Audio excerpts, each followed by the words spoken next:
Welcome to another episode of Mike's Money Picks. Today on the podcast, we are breaking down the Thanksgiving Day NFL DFS slate. We've got three games going on Thanksgiving. We got the traditional Lions game, the Cowboys game, and then the night game, which is 49ers Seahawks, which is actually a pretty good one, all things considered.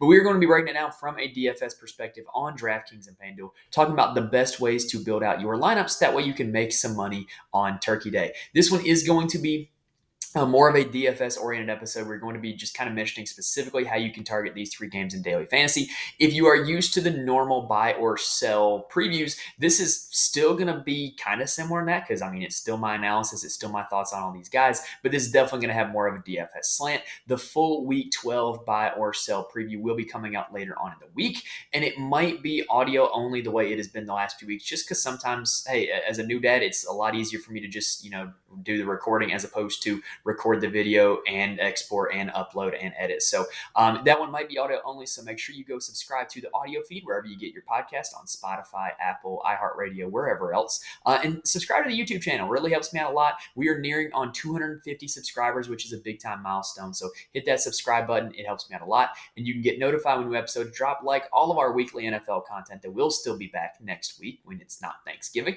And then all of our weekly college football and college basketball content as well. Hit that subscribe button and you can be notified when all those episodes drop. We've already previewed this Friday's college football slate, and we are going to preview Saturday's college football slate. So you're at home, you got less to do at work, whatever. You want to try college football DFS, go give those episodes a shot and see if you can find yourself some winners this weekend. All right, enough with the introduction. Let's go ahead and start things off by talking about the quarterback position for these three Turkey Day games. All right, so it is important to know for these three games just what these three teams are projected in terms of like a pure points perspective, because that'll kind of help guide your decisions on what we're looking at in terms of who we pick to build out our lineups. So we've got a three-game slate. It is a small slate, which I'm going to talk about the strategy for that here in just a second. But the first game is Lions-Packers, projected to be Lions 27, Packers 20. Second game is Cowboys-Commanders, projected to be Cowboys 30, Commanders 19. And then the last game of the night is projected to be 49ers 25 and Seahawks 18. So the highest scoring game of the bunch was Cowboys versus Commanders, but it was also the one with the biggest spread.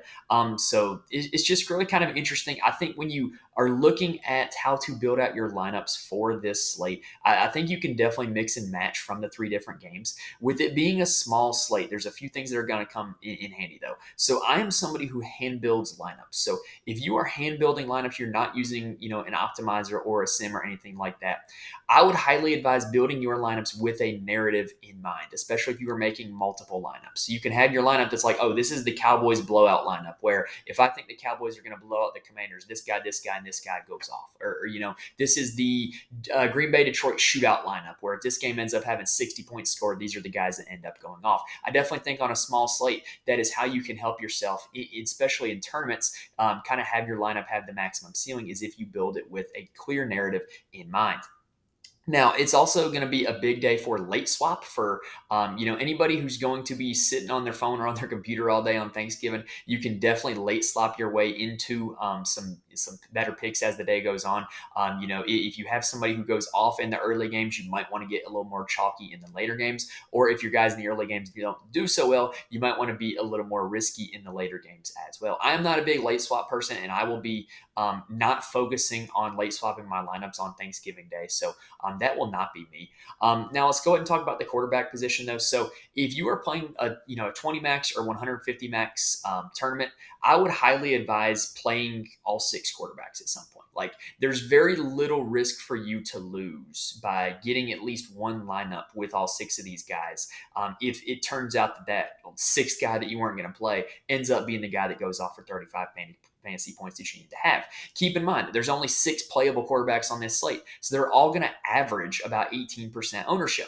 Now, obviously, they're not all 6 going to have exactly 18% ownership, but there's very little risk if you're playing multiple lineups in getting all 6 of these guys into a lineup. So how would I rank these 6 guys? So the guy I would highest rate, and the guy that I think is going to be the highest owned on this slate, is going to be Dak Prescott of the Dallas Cowboys. There is so much to love about Dak from a fantasy perspective in this game against Washington. Not only has Dak been the best quarterback in fantasy since week 7, but no team in the NFL has had a higher pass rate over expectation in the last month than Dallas. Meaning, in situations where analytics deems they could be running the ball, they're still passing. Like they're passing more than the game flow and the game script would indicate that they should be passing, which is great if you're playing a quarterback in fantasy football. No team has also given up more fantasy points to the quarterback position than the Washington Commanders. So not only are you getting a guy who's been elite over the last month, but he's going up against a defense that has been utterly dreadful the entire season. And when you look at Dak, his career against Washington, we have a big enough sample size to know that this guy plays his best when he is playing the Washington Commanders. 4 of Dak's last 6 games against Washington, he's scored 27 fantasy points or more in. And on Thanksgiving in his career, because he plays in it every year he's healthy because he's a Dallas Cowboy, Dak averages 20 fantasy points per game. I cannot speak enough about how good of a spot Dak is in. If you are playing tournaments, keep in mind he's likely to be the highest owned quarterback, so you're going to want to find a way to get your lineup different elsewhere if you're rolling out Dak, which I will be. The guy I would rank second is probably Brock Purdy of the San Francisco 49ers. I think he has by far the highest floor of any quarterback on this slate, in my opinion. 49ers offense is an absolute juggernaut, and Purdy has been pretty doggone good as the pilot of that offense this season. He's had 3 straight games of 23 or more fantasy points, and he now averages over 20 fantasy points per game across his career in all the games that he's started and finished. And I don't think he gets any kind of respect for that because he's Brock Purdy, right? Now, also, what's, believe it or not, true is that he has more fantasy points this season than Patrick Mahomes. So Brock Purdy has been really good, and for some reason, he's only $6,100 on DraftKings this week. I think he is a very solid play. My only concern is that Seattle is a slight run funnel. They're a little bit better defending the pass than they are the run, but still, you're looking at a guy whose team is likely to score 27 to 30 points. He's likely to account for 2 or 3 touchdowns. Love to play with Brock Purdy. My third-ranked quarterback will be Jared Goff, and we've talked extensively all offseason and in-season about the Jared Goff in dome games narrative. And I think it extends to all dome games, but if you want to just make it home games, then just in the last 2 seasons, Jared Goff has averaged 7 fantasy points per game more at home than on the road. And I think that this is a pretty good spot for him against Green Bay. We just saw this defense not look great against the Chargers. And I really think that Jared Goff could be a guy that breaks the slate. I don't think he's going to get super highly owned, but I think if you're not playing Jared Goff, I'm pretty confident that this Detroit offense is going to score touchdowns. So when you look across the last 2 seasons at dome games where Jared Goff has not had a lot of success, it has been because Detroit's offense either just got completely shut down or because they scored multiple rushing touchdowns from the running back position. So if you're not playing Jared Goff, I think it would be wise to invest in one of those Detroit Lions running backs. My 4th-ranked quarterback on the slate, but a guy that I really still kind of like, is Sam Howell of the Washington Commanders. Look, he is the volume king. He is on pace to set a single-season record for passing attempts. They are just going to throw until his arm falls off. Like, that's how much Washington is throwing. He has had 40-plus pass attempts in 5 straight games. So with Sam Howell that you're going to be getting a guy who is going to drop back to pass 40-plus times a game. And he's going to have plenty of opportunities to put up fantasy points, right? It doesn't matter what the game flow is, doesn't matter what the score is, situation, time, whatever. Sam Howell is going to be throwing it. That's a plus in fantasy because he's going to have all those opportunities. However, Dallas is a pretty tough matchup. Dallas is 7th toughest against quarterbacks overall and 8th toughest schedule adjusted against quarterbacks, meaning when you take every team's schedule into account and how the quarterbacks played relative to their average heading into that game, Dallas is the 8th toughest team in schedule-adjusted matchup against quarterbacks. So not a great matchup for Sam Howell, but the volume is going to be there, and I think the volume gives him immense upside. And I think I might be more on him in GPPs than I would be Brock Purdy. Now, next up is going to be Jordan Love. He is my 5th favorite quarterback on the slate. Look, Detroit's a pretty solid matchup to go up against. They are 26th toughest against quarterbacks, meaning they're the 7th easiest defense against quarterbacks overall. And believe it or not, Jordan Love has 4 games this season of 20 or more fantasy points on DraftKings. That's not a stat you would expect out of him because it feels like he's been pretty bad, but he really has had some good games. And he's had 40 or more passing attempts in 3 of his last 4 games. And this is a game where if the Green Bay Packers are trailing to the Lions, they might have to throw to keep up or they might have to throw to catch up, which is a good combination to play a fantasy quarterback in. In fact, the Lions defense is, to show how not great they are, they've They've given up 24 or more fantasy points to quarterbacks in 2 straight games, and I would not be shocked if Jordan Love made that 3 straight games. Geno Smith is my least favorite starter on the slate. And look, just the matchup against San Francisco, it's not easy, right? Geno hasn't been great this year either. It's just hard to really get behind. If you're looking for a bright side, the 49ers have been relatively easier to throw on than to run. Their rush defense is elite. Their pass defense is slightly above average. So I would be very surprised if Geno Smith is the quarterback that breaks the slate, but hey, he's going to be very lowly owned. He's got a cheap price tag. He allows you a lot of flexibility with your lineups. And like I said, if you're playing multiple lineups, I think it's wise to play every quarterback on the slate. All right, that does it for the quarterback position. Let's go ahead and take a quick breather, and then let's talk about the running backs. All right, let's go ahead and talk about the running back position. So historically on these small Thanksgiving slates, running back has been the make or break position. But I don't really see that being the case this year because in the past, you've just seen a lot of random backup running backs score touchdowns on Thanksgiving. And I don't really see that being the case with where a lot of these teams are at right now and how they've been playing in recent weeks. And I think there's 2 very clear top options on the slate at running back that everybody's going to end up playing. And if you want to play both of them together, you're going to have to find a way to make your lineup different elsewhere. And those 2 top plays are Christian McCaffrey and Zach Charbonnet. Let's go ahead and talk about CMC. So CMC averages 10.9 fantasy points per game solely from receiving.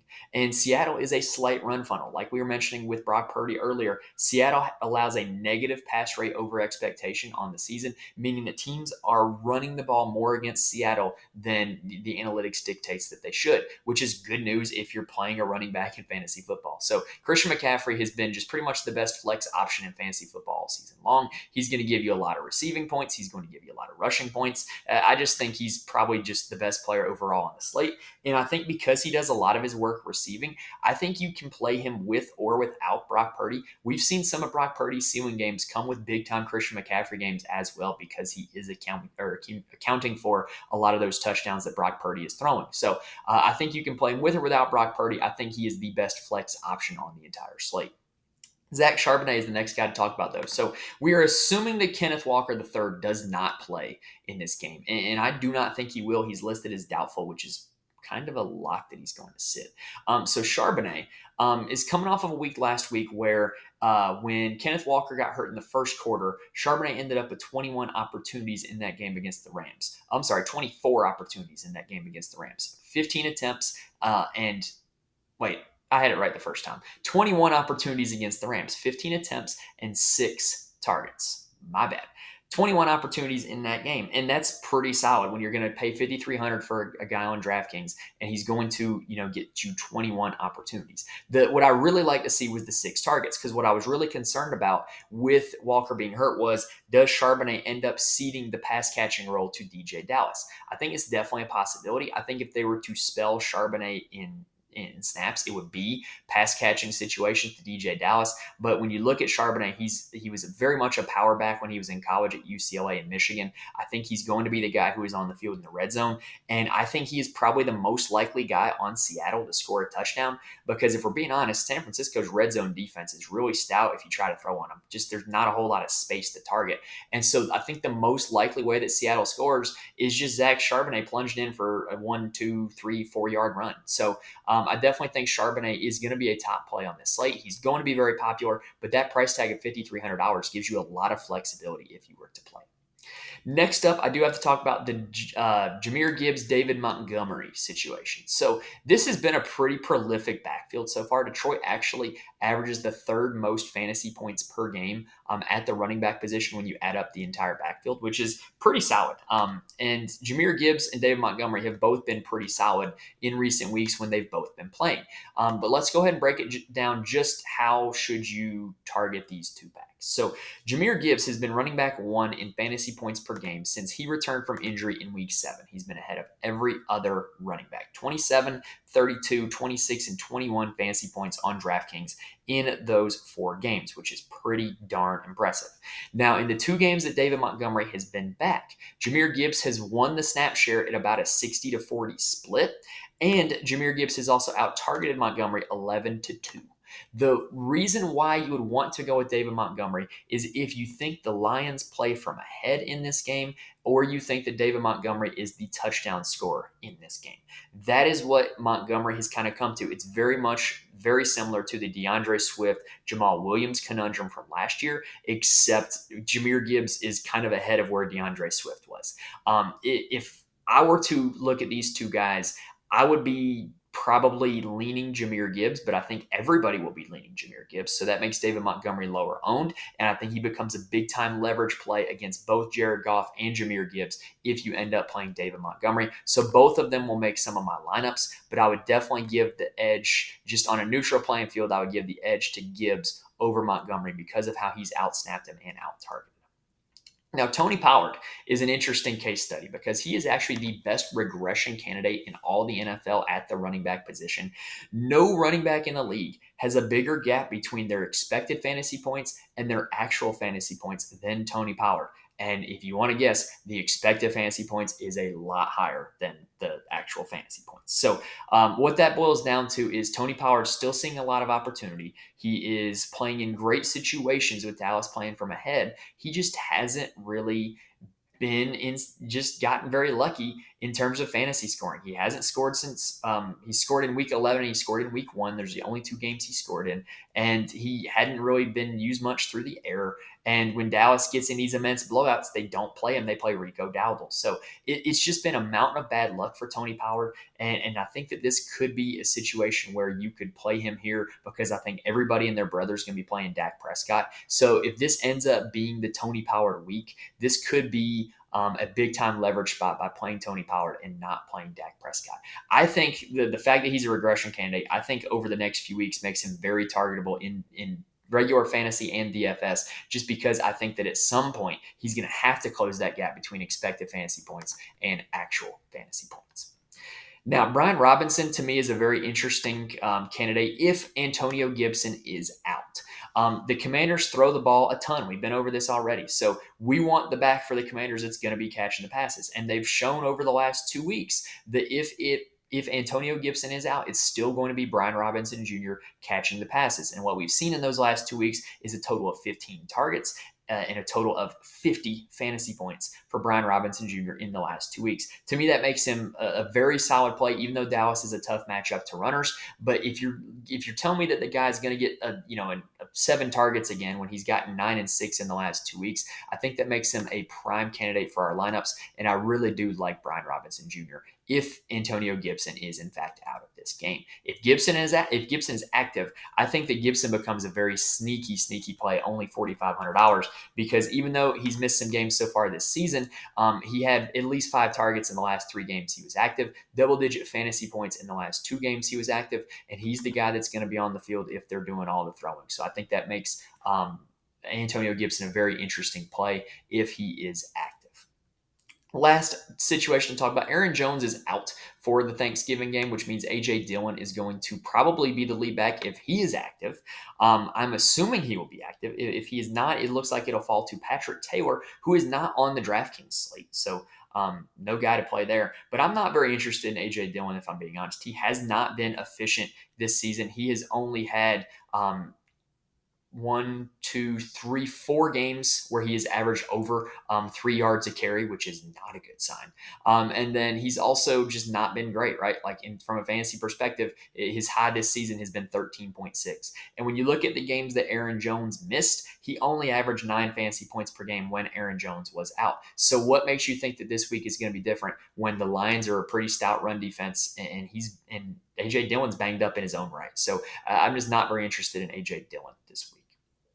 Now, before we go ahead and move on to the wide receivers, I do want to mention there are a few places where you can get more information from me. You can follow me on X at Mike's Money Picks. If there's anything that changes out my opinion, I usually tweet it out. I'll tweet out the links to all the episodes, whether they are audio only or video as well. So you'll get notified, or not notified, but you'll just kind of get the rundown on if there are any changes, to the podcast, whether it be in video or audio.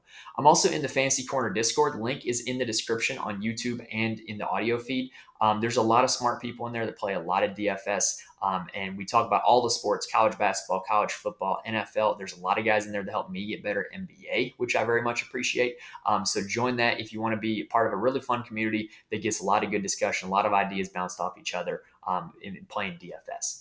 And then lastly, I do write up a full article every NFL, college football, and college basketball slate, outlining my core plays and kind of my attack strategy for my lineups on the slate. You can read those at patreon.com/Mike's Money Picks. It is only $3 a month to read those. I largely do them just because kind of I enjoy writing and I enjoy writing that plan out. And I like to get that information out because I'm not promised that you're going to read those picks and instantly become a GPP winner. But I do think that by reading that and reading the process, you can help you get a little bit better at DFS along the way.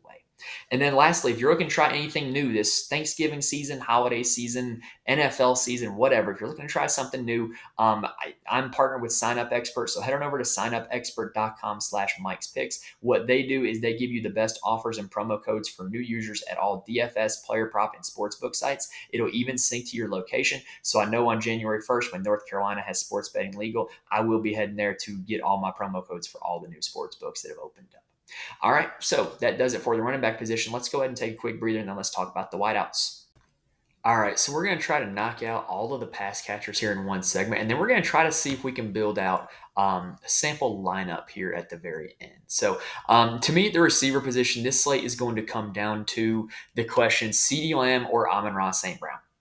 To me, they are by far the two most attractive, from a fantasy perspective, wide receivers on the slate. I'm not sitting here and calling them attractive, but they're the most attractive fantasy plays on the slate at the wide receiver position. They are both over $8,000, but they are both seeing just an insane run. And I think that if you want to play both of them, it's possible, but you're really going to have to pay down at the running back and tight end positions if you want to make that happen. I think you would be boxed out of playing Christian McCaffrey at running back if you were to play both these guys. But to me, both these guys are in such a supreme spot, and they're 1 and 2 on the slate in target share that they're the clear top plays at wide receiver, and getting that pick right is going to be very, very key to this slate. And I think both these guys you can play without stacking with the quarterback, because we've seen CeeDee Lamb have ceiling weeks where Dak Prescott didn't get there. We've seen Amon-Ra St. Brown have ceiling weeks where Jared Goff didn't get there. Obviously, you can stack them together. I'm always a proponent of stacking your wide receivers and your quarterbacks, but I think both of these two guys are so elite. They can have ceiling weeks with or without their quarterback that I think both of them are strong, strong plays this week. So let's go ahead and break down. If you were to not play these guys, what would it look like? Well, for Dallas, let's talk about their passing game as a whole. So Washington is the easiest schedule-adjusted matchup for wide receivers on the season. We've talked at length this season about how well wide receiver ones have played against Washington because their secondary is just not good, which generally bodes well for CeeDee Lamb, right? So it's really a hard sell to play anybody not named CeeDee Lamb for Dallas, in my opinion, just because CeeDee Lamb has averaged 13 targets per game in his last 4.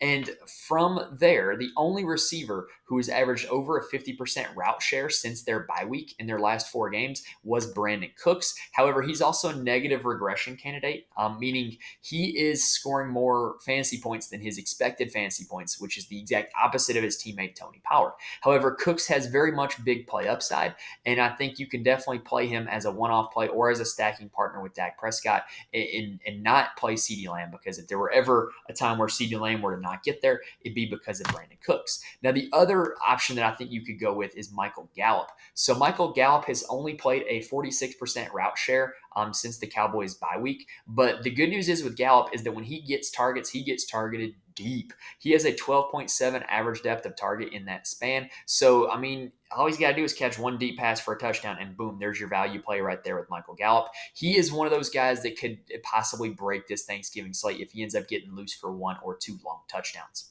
Jalen Tolbert is very close to Michael Gallup in terms of route share, excuse me. He's averaged a 44% route share since Dallas's bye week, in other words, in their last 4 games. And he's actually had 5 targets in each of the last 4 games. So Jalen Tolbert, I do think, like Michael Gallup, is in play.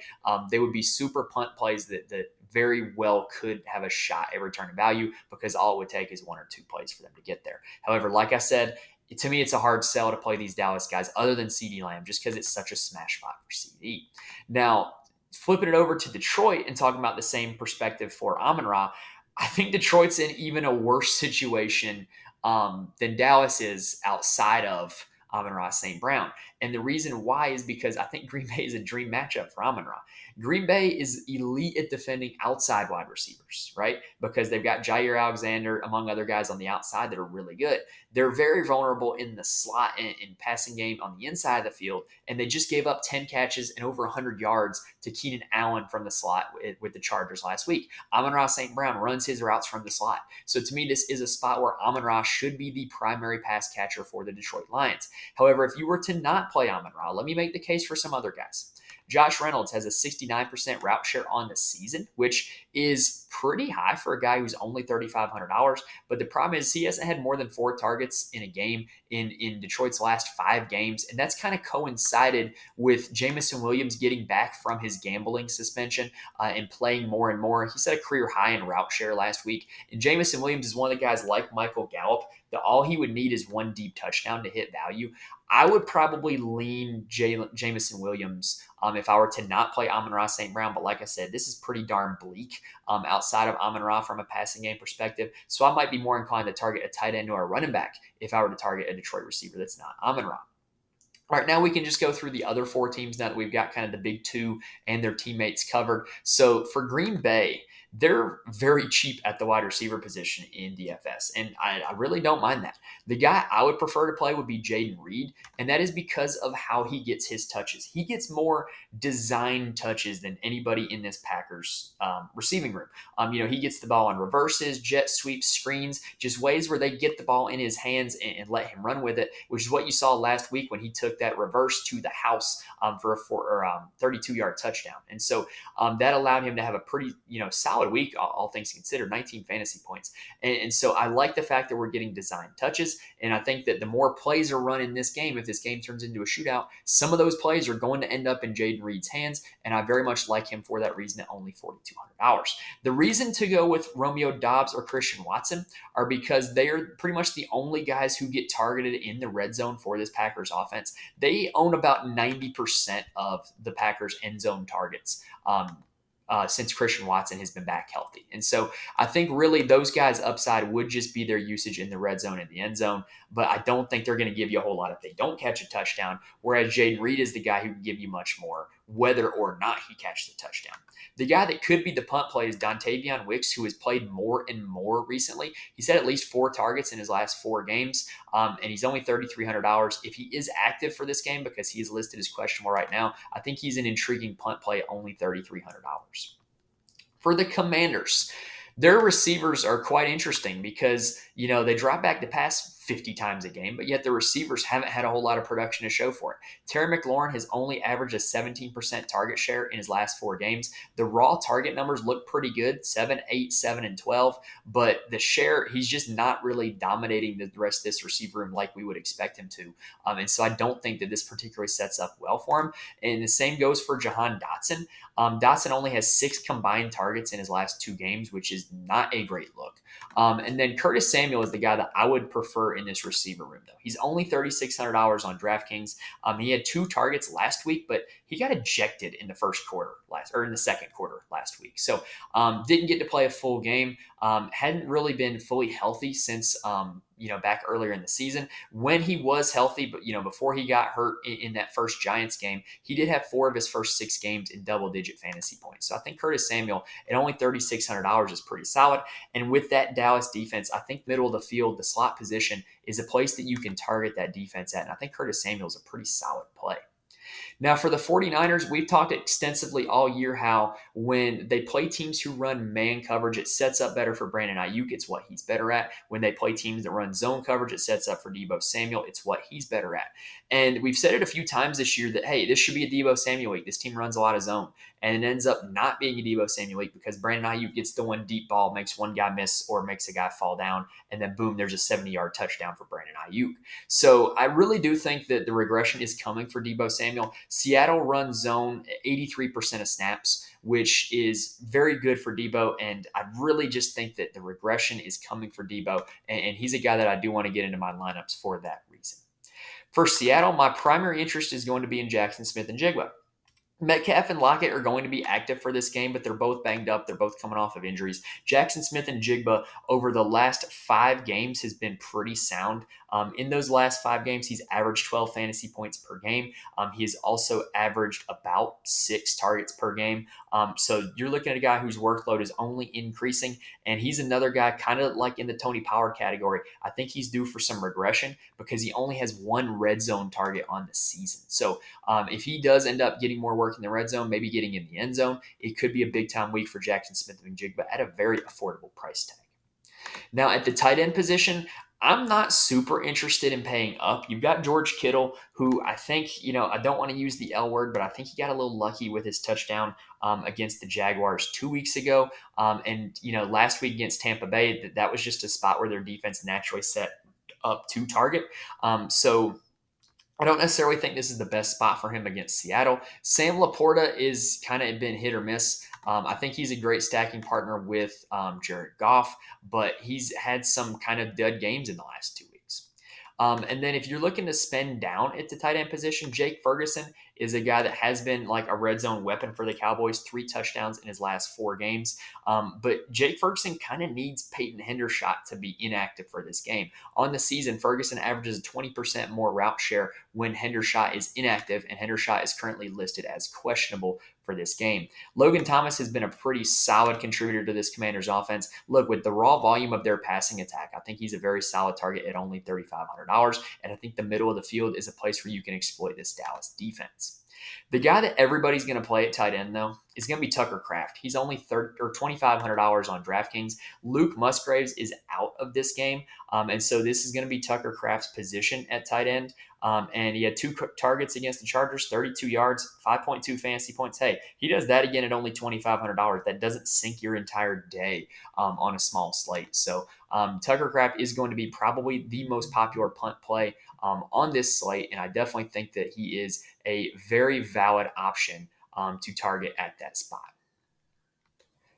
Sorry about that little interruption there, y'all. The school that I work at actually called my phone right near where I was ending that segment. So fortunately, I was able to, finish up, get my full entire thoughts out there. But I had to have a little bit of a break before building a lineup, which is what I want to do right now. So this is just purely a test build. I may or may not run this out in a contest, but just think about everything we've talked about so far here on this episode.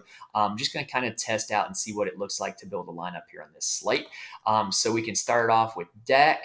And we're going to start off with CeeDee Lamb as well. And we're going to try to squeeze in McCaffrey and Charbonnet at the running back position. That gives me an average salary remaining of only $4,100. I think this is going to be a pretty popular start to the build on the Thanksgiving Day slate.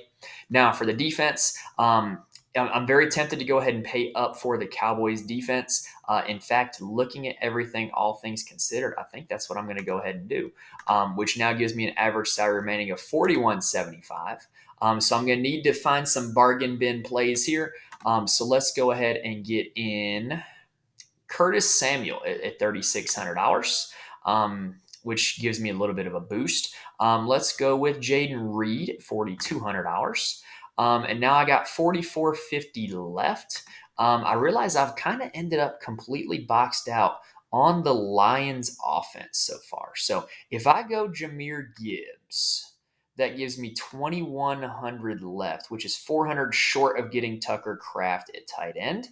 So that would leave me looking at a negative $400 salary if I go Prescott, McCaffrey, Charbonnet, Lamb, Samuel, Reed, Kraft, Gibbs, Cowboys.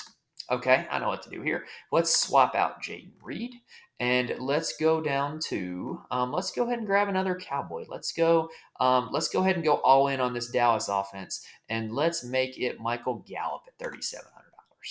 There we go. So what we've ended up with is pretty much a Dallas onslaught of Prescott, Lamb, and Gallup on the offensive side, and the Cowboys defense on the other side. And then finishing it up with nobody from Washington because I'm playing the Cowboys defense. And then you've got from the first game, I've got Tucker Kraft at tight end and Jahmyr Gibbs at the flex. Oh, no, I'm sorry. I do have one commander. It is Curtis Samuel. And he's a guy that I do think could get value even with playing against Dallas's defense, because Samuel, if he were to get a lot of value, it would be a lot of catches for not a whole lot of yards. So I don't mind that, Samuel's the guy that I'm playing against the defense. And so the only Packers and Lions I've got are Kraft and Gibbs. And then the only 49ers and Seahawks guys I have are McCaffrey and Charbonnet. I don't mind how they ended up going out. And then pretty much going off of everything we've talked here on this episode, you could have very much landed on that exact build. Not saying I'm going to end up using this, but I definitely don't mind how that worked out. So, to recap it, I'll go all in order again. We have Prescott, McCaffrey, Charbonnet, Lamb, Samuel, Gallup, Kraft, Gibbs, and Cowboys defense. Yeah, I kind of like that as a starting point. I really do. All right, so that does it for this episode here, y'all. So that ends it for the Thanksgiving Day DFS special. So if you liked what we had to say here, then come back for NFL Buy or Sell Week 12. We'll be doing the full Sunday slate. Remember, we do buy or sell. It's not just DFS. We're talking season long. We're talking DFS, and we're talking player props. You can use that information for all three. Remember, if you want more from me, you can follow me on X at Mike's Money Picks. Join the Fantasy Corner Discord if you want to talk DFS with a lot of smart people. And you got the full articles on the Patreon, patreon.com/Mike's Money Picks. All right, so if you like what you saw here in this video today, hit that like button. It'll really help me out a lot, help the videos get noticed. I really do appreciate it. Hit the subscribe button to the YouTube channel and to the audio feed because some episodes are audio only. But if you subscribe to the YouTube channel, we're nearing in on 250, which is a pretty big milestone for us that we really want to get to. So every little bit helps. I do appreciate you guys. Hopefully I was able to give you guys the information here on this episode that's going to help you win some money playing DFS on Turkey Day. So best of luck to everybody in all your DFS contests. Enjoy your Thanksgiving with your family or with your friends. Hope everybody has a great holiday. Thank you guys for watching and listening, and I will see you guys next time.